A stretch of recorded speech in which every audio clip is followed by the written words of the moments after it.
अस्सलाम वालेकुम, नमस्कार, आदाब। कैसे हैं आप? मैं हूं doctor Khalid Ansari, herbal expert, your friend in health. दोस्तों, आज एक बहुत अहम टॉपिक पे बात करेंगे। आज की टॉपिक है हर्बल वर्सेस मॉडर्न मेडिसिन। तकरीबन 90% लोग बीमारी के ताल्लुक से, इलाज के ताल्लुक से एक कन्फ्यूज़न उनके अंदर रहता है कि कौन सी पैथी से किस मर्ज़ में इलाज किया जाए। इसके ताल्लुक से लोगों का बहुत फ़ोन भी आता है, पूछते हैं कि किन किन बीमारियों का किस पैथी में सटीक और सेफ़ इलाज है। दोस्तों, अगर मैं शॉर्ट और संक्षिप्त में इसके बारे में कहूँ कि हमारा जिस्म आहार से बनता है, ग़िज़ाओं से बनता है। अच्छी ग़िज़ा से हमारी सेहत सही होती है और नाक़िस और ख़राब ग़िज़ाओं से हमारे जिस्म में बिगाड़ आता है, बीमारियाँ जन्म लेती हैं। तो दोस्तों, और जहाँ तक एलोपैथी की बात है, एलोपैथिक दवाएं जो है केमिकल से बनती हैं और ये केमिकल जब भी जिस्म में दाखिल होगा तो उसका रिएक्शन लाजमी है, स्वाभाविक है। और जब रिएक्शन छोटा होता है तो हमें नहीं पता चलता, जब रिएक्शन बड़ा होता है तो हमें भी पता चलता है, सारे मोहल्ले के लोग भी जान जाते हैं। तो दोस्तों, मेरा स्पेशल रिकमेंड आप लोगों से कि ज़्यादा से ज़्यादा हर्बल दवाएँ अपनाएँ। मेरा एक नारा है कि हर्बल औषध अपनाएं, लंबा और स्वस्थ जीवन पाएं।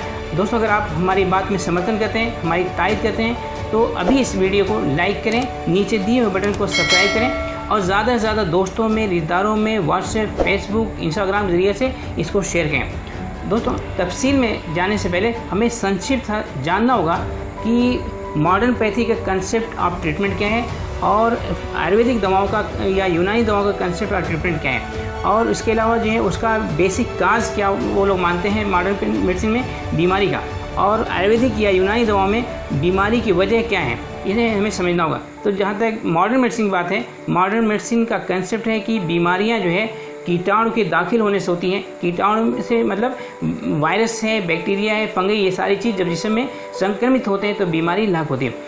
और आयुर्वेद की अगर बात करते हैं या यूनानी की बात करते हैं तो आयुर्वेद में कंसेप्ट है कि हमारे जिस्म के अंदर 3 त्रिदोष होते हैं, वात है, कफ है, पित्त है। जब इन तीनों में से कोई भी जो है कम ज़्यादा होता है या कुपोषित हो जाता है तब बीमारियाँ लाग होती हैं। इसी तरह से आयुर्वेद में 3 हैं और यूनानी में अगर देखा जाए नुक्ते नज़र से इसमें 4 होते हैं जिसको अखलात अरबा कहता है। एक सफ़रा, सौदा, बलगम, खून, ये 4 चीज़ें हैं जिनको अखलात अरबा कहा जाता है। इन चारों में से किसी खिल के भी अगर कम हो गया या ज़्यादा हो गया तो बीमारियां लाक हो जाती हैं। तो दोस्तों, ये आपने संक्षिप्त में देखा कि ये जो है बीमारी के काज क्या हैं। और आइए अब तफसील से चलते हैं कि एक दूसरे को जानने की कोशिश करें कि कंपैरिजन किया जाए कि कौन पैथी बेहतर है, कौन पैथी सेफ़ है हमारे इलाज में। तो आइए सबसे पहले हर्बल की बात करते हैं।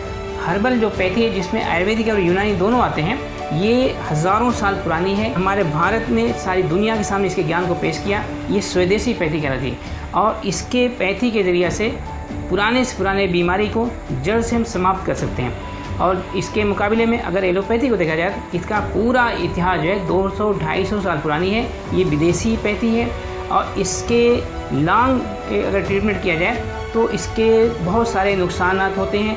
जैसे आपने देखा होगा कि डायबिटीज़ की दवाएं बहुत लंबी चलती हैं और थायराइड की दवाएं बहुत लंबी चलती हैं, बीपी का, हार्ट का दवाएं बहुत लंबी चलती हैं। काफ़ी लंबे दिन तक दवाएं लेने के बाद जो है, चूँकि ये केमिकल है, इसके कुछ न कुछ नुकसान होते हैं। कभी लीवर ख़राब होता है, कभी किडनी फेल होती है। और आइए इधर दूसरी तरफ देखते हैं हर्बल का। जो हर्बल का जो बेस है जड़ी बूटियाँ और जो है वनस्पतियाँ होती हैं, इससे जिस्म को कोई हानि या नुकसान नहीं होता है। और इसके मुकाबले में अगर एलोपैथी की बात की जाए, एलोपैथिक दवाएं केमिकल से बनती हैं। मैंने पहले कहा था केमिकल से बनती हैं और ये केमिकल जब जिस्म में दाखिल होगा तो स्वाभाविक है कि जो है रिएक्शन होना है। जब छोटे रिएक्शन होते हैं तो हमें नहीं पता चलता, जब बड़े रिएक्शन होते हैं तो हमें क्या सारे लोगों को पता चल जाता है।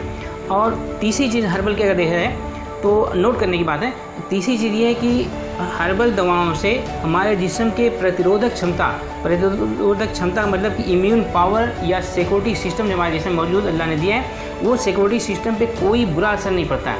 और यही सिक्योरिटी सिस्टम जो है जिसको WBC कहते हैं, अगर कोई बीमारी लाक होती है तो यही उस बीमारी से लड़ने में काम आती है। और इसके एलोपैथिक में अगर देखा जाए तो इसके दवाओं से, एलोपैथिक जितनी दवाएँ उससे जो है प्रतिरोधक क्षमता या इम्यून पावर पे बुरा असर पड़ता है, कमज़ोर हो जाती है। आप देखेंगे कि अस्थमा में बहुत लंबे टाइम तक ट्रीटमेंट चलता है और आर्थराइटिस में बहुत लंबे टाइम तक ट्रीटमेंट चलता है। इसके जो ट्रीटमेंट में जो मेन चीज़ें दी जाती हैं वो कार्डिज़ोन का इसमें दोनों बहुत अच्छे रिजल्ट हैं। जैसे आदमी इस्तेमाल करता है तो सांस की तकलीफ़ें कम होती हैं, आर्थराइटिस में बहुत अच्छा रिजल्ट मिलता है। लेकिन ये लंबे समय तक चलने के बाद प्रतिरोधक क्षमता बिल्कुल कम हो जाती है, आदमी को फिर नई नई बीमारियां जन्म लेने लगती हैं। हर्बल का जो कंसेप्ट है, हम चोर को दुनिया से नहीं भगा सकते, लेकिन अपने घर को इतना महफूज कर लें कि चोर हमारे घर में खुद ब खुद ना आए। एक जो है मिसाल आपको देने की कोशिश करूँ, एक डॉक्टर साहब हैं शैलेश गवानी साहब, जो गुजरात रहने वाले, आपने MBBS किया था, अच्छे कॉलेज किया था और 10 साल तक अहमदाबाद जो सबसे बड़ा अस्पताल है इंडिया का,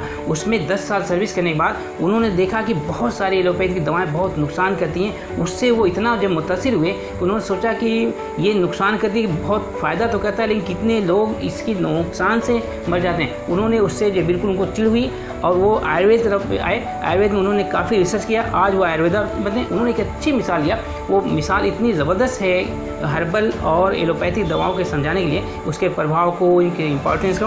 उन्होंने कहा कि जैसे एक गांव में कुछ गुंडे हैं, आते हैं गांव के लोगों को परेशान करते हैं, मारते हैं, पीटते हैं। तो ऐसे में दो सूरत होती है, एक सूरत ये होती है कुछ नौजवानों को खड़ा कर दिया जाए, जो हथियार बंद कर दिया जाए और उनसे लड़ने के मुकाबले में उनको खड़ा कर दिया जाए। वो नौजवान गांव के होंगे, गांव में हमेशा रहेंगे, कभी भी अगर दुश्मन आएगा तो उसका मुकाबला करेंगे। ये हमारी इम्यून पावर की मिसाल है हर्बल दवाओं का।